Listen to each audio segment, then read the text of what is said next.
makeup routine changed for the better as soon as I realized that I actually can contour and bronze my face when I don't have a fake tan. I'd always do it when I had a fake tan, but when I was fair, I just thought it looked muddy or orange, but I was just using the wrong products. So here is my full current contouring routine. All of the powders that I'll be using are matte. They don't contain any shimmer because that is more natural. So we're going to go in with this quite cool toned contouring powder. This one is more cool toned than the one I used on my forehead. That's intentional. I want this to look more like a shadow. As you can see, I'm trying to find and show you where my natural shadow is, and by placing the contour there and a little bit higher than that, we are just accentuating that natural shadow. But on my forehead, I wanted that to look a little bit warmer because it would be, if I actually tanned in real life, it would be a bit more sun-kissed, whereas a shadow is generally more grey. Look at my baby hairs, so frustrating. Now I'm going to take the lighter colour from that same palette with a flat, mildly fluffy-ish brush, dip it in, tap off the excess, and I'm going to stabilize and contour my nose. I never ever used to do this, but it's made such an incredible difference. So you can see that I'm trying to find the highlight, the natural highlight. Again, always follow what is naturally causing a shadow or a highlight, and very softly just marking that line out. So if you're following the highlights that you naturally have, it's just going to look so much more natural and subtle, but I have quite a defined bridge, so that is quite easy for me. But if you're trying to create a higher bridge perhaps, then you will need to do this differently. Now I'm just doing some little soft presses of the brush on the tip of my nose to kind of create that more buttony look, and then taking this fluffy brush with a tiny bit of product on it and just blending out that contour. It's so easy to make the contour look obvious, so I'm trying to blend as much as possible. And you have to also make sure that you're looking at this in all different lighting, like different angles like this, and without my artificial lighting, I make sure that it does not look crazy. I'll have all these products linked in the description as well. I can sometimes, if I feel like it, get a really light powder and highlight down the bridge of my nose as a matte highlight basically, which kind of accentuates that contrast.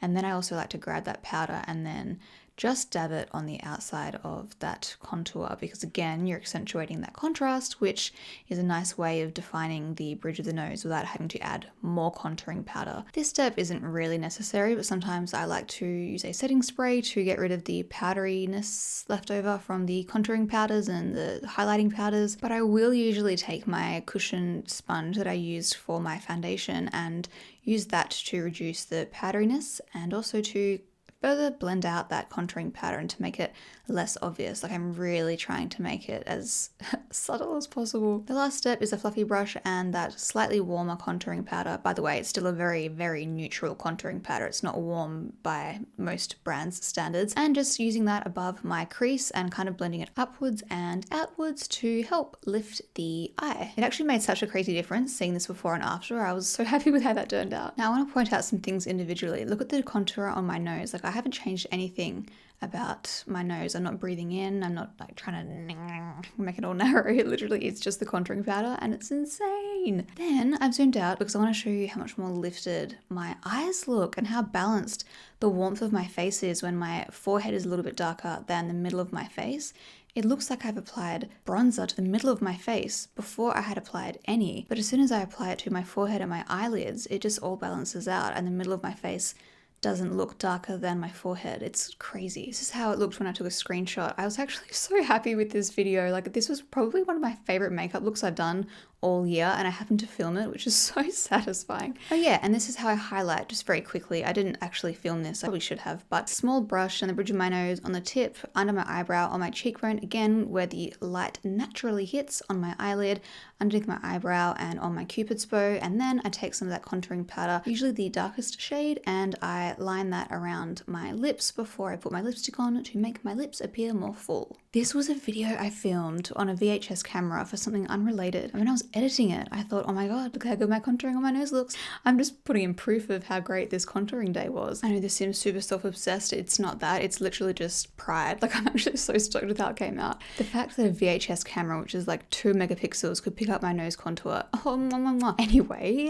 this is how the overall look turned out. Oh yeah, and I also highlighted the inner corners of my eyes, which makes a big difference. This is without the artificial lighting, so you can get an idea. You can still see the contour, but it's hard to make it impossible. I mean, it's impossible to make it invisible. This makeup look is basically my fair skin makeup tutorial, which I'll link in a little card in the top right corner. If you enjoyed this video, please give it a like and a comment, and I'll see you guys later.